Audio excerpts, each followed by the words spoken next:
Back with more Big Sky Football Media Day. Thanks so much for tuning in. Alex Eshelman here, your conference reporter.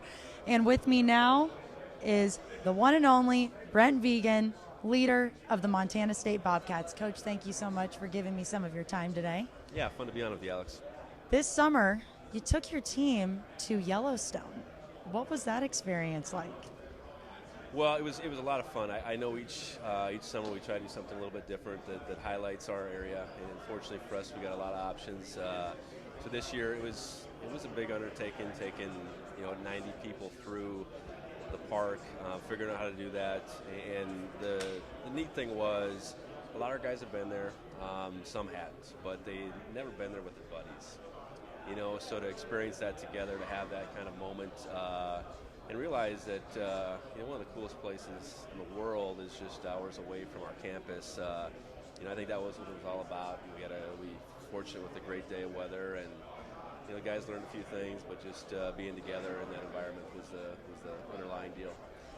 Such a tight-knit group you have in Bozeman, and such an incredible couple of years you've had at the helm of this Montana State football program, between ESPN College Game Day coming to the Big Sky for the first time ever in Bozeman, going to the national championship a couple of years ago, semifinal appearance against South Dakota State, the guys who won this last season. How would you put into words the last couple of years of leading Montana State?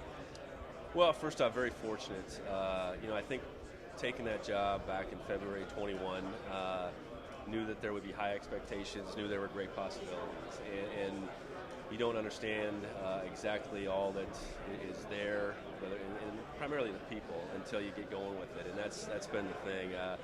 Our leadership from President Cruzado to Leon Costello is amazing.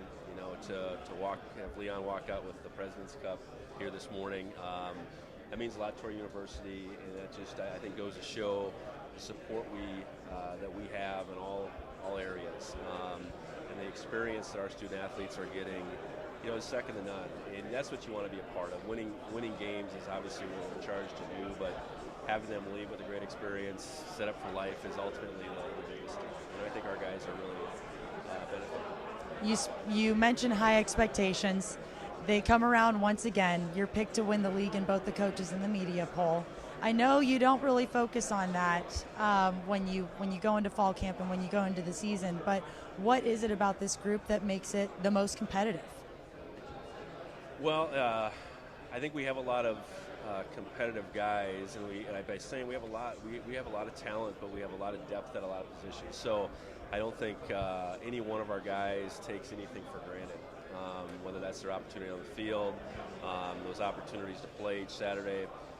Coach Heron, Sean Heron, our strength coach, does an amazing job with the guys in the offseason, continues to drive them.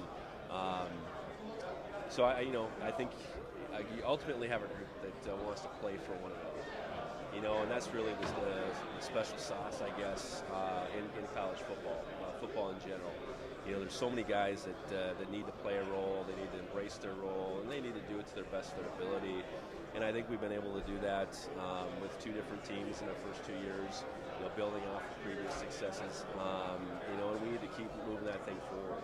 And just because you've had success, just because you've been put on top in these preseason polls doesn't guarantee anything. And I think our guys clearly understand it and are willing to go out and do the work, and we'll see how it plays out on these Saturdays coming up.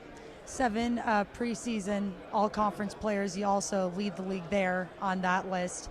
Who stands out to you within that group, and maybe some guys that weren't in that list that have really made a splash for you in the offseason? Yeah, I think, you look at our offense and defensive lines. I know a couple guys on each side got recognized, but it's the entirety of those two groups. I think that, is where it starts for us. We return all the guys that played meaningful downs last year, and that's so rare in this sport. And, I think those guys, they understand that they're our driving force. A couple guys in particular, like Derek Snell, Trayton Pickering, and those guys are relatively unsung, but I think that, they are as good a tandem in our league at the tight end position, and, their playmaking ability will go a long ways to our success.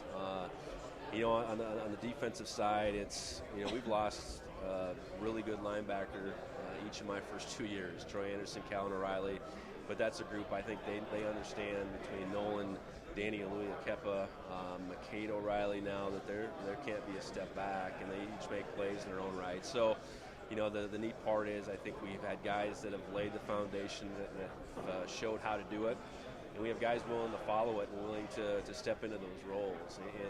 And I think there's going to be some new names flash, whether it's young guys, some transfers, but then when you have that core of guys back, it's a great starting point.